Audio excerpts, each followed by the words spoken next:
Hello, everyone. Welcome back to another deep dive. We are super excited today because we're going to make learning English simple, enjoyable, and, actually confidence boosting. Yeah, absolutely. Hello, everybody. So today's topic is something that I think every single English learner has asked themselves at least once, which is, why is my English still not fluent? Oh, yeah. The universal question. Right. I Yeah. mean, have you ever studied English for months and you've watched hundreds of videos, learned thousands of words, but you still just completely freeze up when someone walks up and says hello? It is so frustrating. Yeah, But, if you feel that way, you are definitely not alone. exactly. Because a lot of people think they'll become fluent in just 30 days or, I don't know, by watching a few YouTube videos. But fluency is really like learning to ride a bicycle or playing an instrument. Yeah, it takes practice and patience. It does. It takes consistency. So today we are doing a deep dive into the exact physical and mental mechanisms that cause this paralysis. We're going to explore why English fluency takes time, and more importantly, how you can trick your brain into learning faster. And I love this topic because, well, it's such a universal frustration. You feel like you have all this knowledge stored away, but in the moment, you can't access it. Right, it's locked in a vault somewhere in your brain. Exactly. But here's the core thesis we are unpacking today. Yeah. Fluency is not about natural talent. You aren't somehow, bad at English. Which is such a relief to hear, honestly. It really is. Fluency is a very specific biological skill. It's both physical and mental. And it's a skill your brain develops gradually through repetition.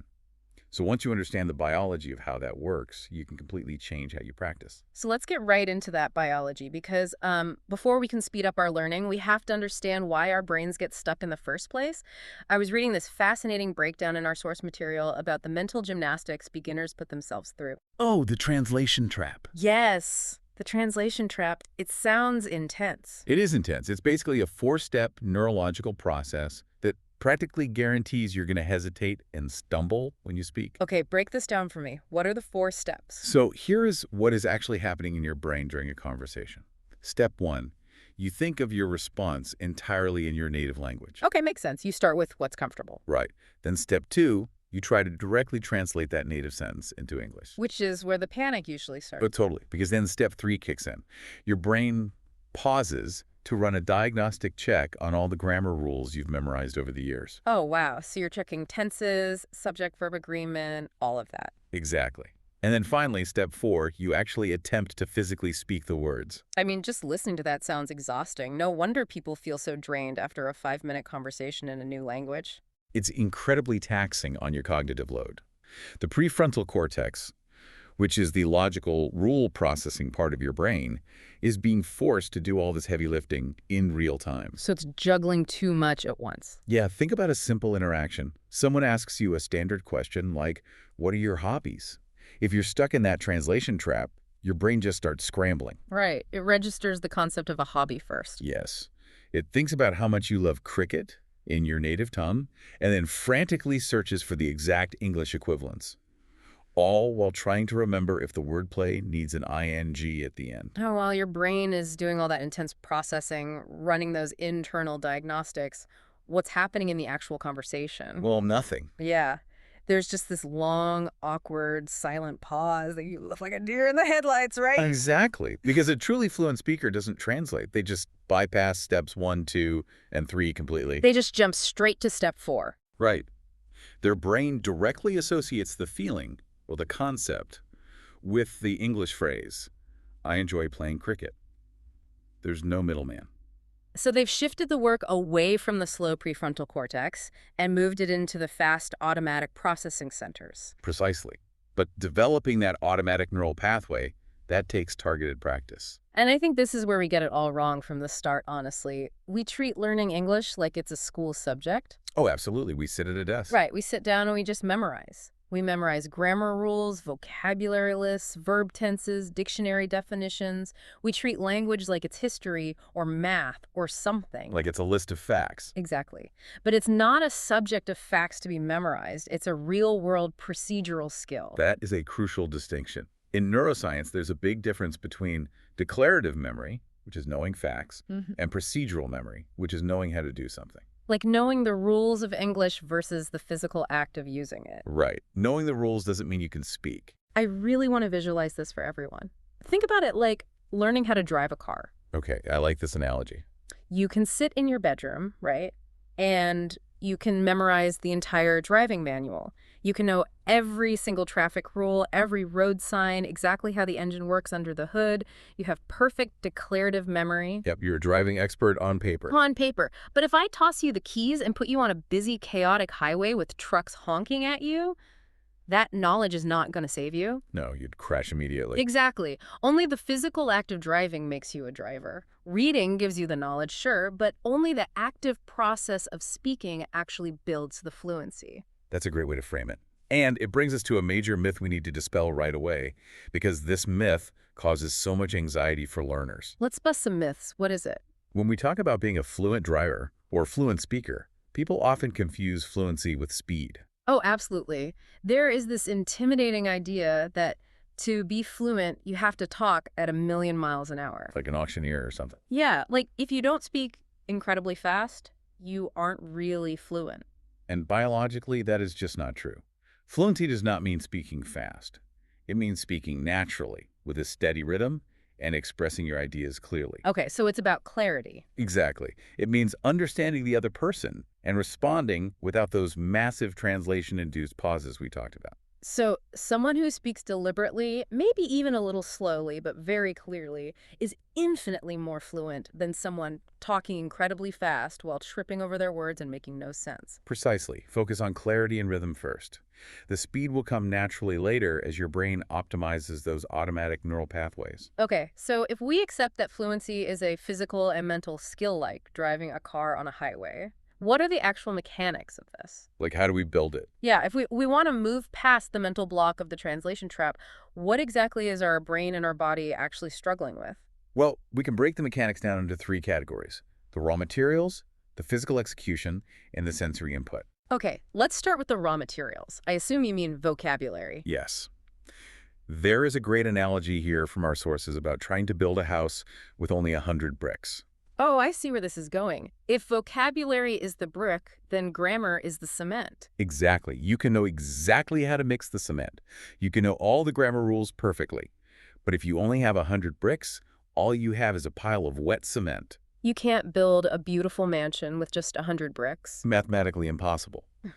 And many learners only have a working vocabulary of a few hundred common English words. Right. So when they experience a complex, nuanced emotion, they literally do not have the raw materials to build the sentence that matches their feeling. Exactly. Think about how frustrating that is. Imagine you're in a professional setting, an office meeting, and you're feeling really let down by how a project was handled. You want to express something specific and professional. But your brick pile is small. Yeah. You are trapped just saying, I'm sad. When what you really want to say is, I'm disappointed because my expectations for this project weren't met.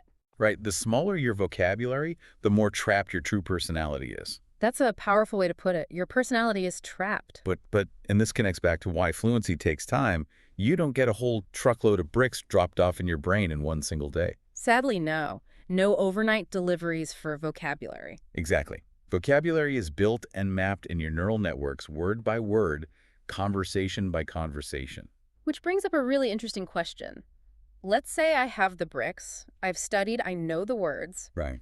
Why does my jaw still physically hurt when I speak English for more than 20 minutes? Like, why does my body fight the language? Because we completely forget that speaking is a motor skill. It is literally an intense physical workout for the muscles in your face. Wait, really? A physical workout? Yes. We don't usually think of talking as exercise, but it is. That is wild. Your lips, your tongue, your jaw, your vocal cords, they are all controlled by the motor cortex of your brain. Okay, so it's physical. Very physical.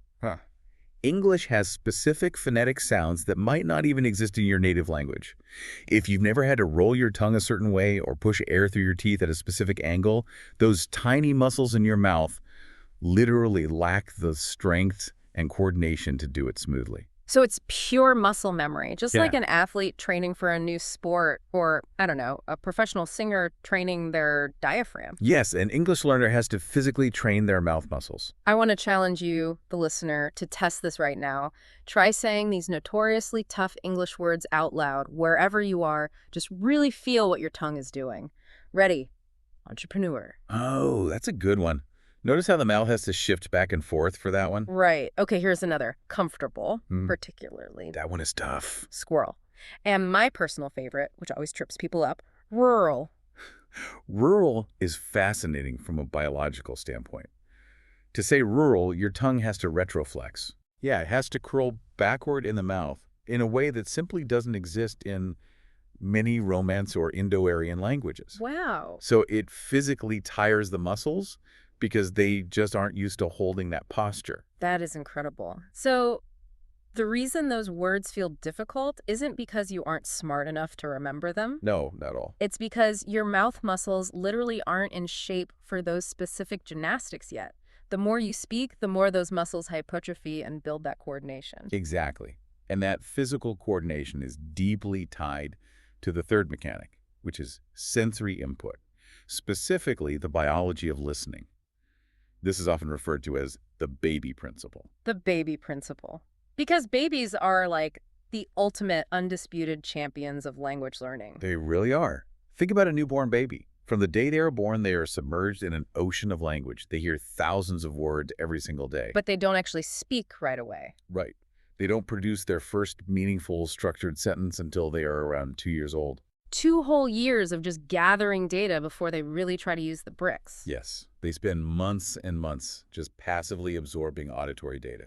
But how does passive listening actually change the brain? I mean, it feels like you aren't doing anything when you just listen. It feels passive, sure, but biologically it's highly active. When you listen to a language repeatedly, your brain is building and thickening the myelin sheath around specific neural pathways. The myelin sheath. Okay, what is that? Myelin is like insulation on an electrical wire. It helps signals travel faster in your brain. By listening, your brain is learning to parse out individual sounds from a stream of noise. Oh, so it's noticing sentence patterns and word stress and the natural rhythm of the language. Exactly, long before you ever open your mouth. It's filling your brain with real-world contextual English, not rigid textbook English. Like a textbook teaches you to formally declare, I am very tired. Right, very robotic. But if you listen to native speakers conversing, your brain naturally maps new patterns. You start to hear, I'm exhausted, or I'm worn out, or I'm completely drained. And because you've thickened those neural pathways through listening, when it comes time for your motor cortex to signal your mouth muscles to actually produce those words, it's so much easier. Because your brain already has the architectural blueprint. Precisely. Let me make sure I'm getting this. We have the mechanics. We know we need to passively listen to build myelin sheath. We need to gather vocabulary bricks. And we need to physically train our mouth muscles. Yep, that's the foundation. If we know all this, why do so many of us still fail? What is stopping our fluency? Well, because of a psychological hurdle that completely derails the biological process. Fear. Fear. Specifically, the paralyzing fear of making a mistake. Yes. The perfect grammar myth. I hear this justification constantly. People say, I'm just going to study for a few more months and I'll start speaking to people after my grammar is perfect. It is a total logical fallacy. Because literally nobody becomes fluent before making mistakes. Mistakes aren't the opposite of fluency. They are the required pathway to it. Okay, wait. I have to push back here just to play devil's advocate for a second. Sure, go ahead. If my grammar is terrible, won't I just embarrass myself? What if I'm in a job interview? At some point, doesn't perfect grammar actually matter in the real world? It's a fair question. But here's what the linguistic data actually shows. In a real-world conversation, including job interviews, hesitation is judged much more harshly than minor grammatical errors. Really? Hesitation is worse? Yes. When you freeze up trying to find the perfect verb tense, it disrupts the social flow of the interaction. It makes things awkward. But if you use the wrong tense, yet communicate your idea smoothly and confidently, the communication is a success. The other person understands your intent. That makes total sense. Going back to our physical analogies, it's exactly like learning to ride a bicycle. Oh, definitely. If you refuse to ever get on the bike until you can guarantee you won't fall off, you will never, ever learn to ride it. You'll just stand next to it forever. Right. You have to wobble. You have to scrape your knee. The act of losing your balance and correcting it is the literal physical proof that your brain is learning how to balance. Which requires a total mindset shift for adult learners. Instead of feeling a wave of shame and saying, oh no, I made a mistake, which triggers a stress response in the brain, you should reframe it. How so? Tell yourself, I mapped a new neural pathway today. I love that. I mapped a new pathway today. That takes the pressure completely off. It shifts the focus from an impossible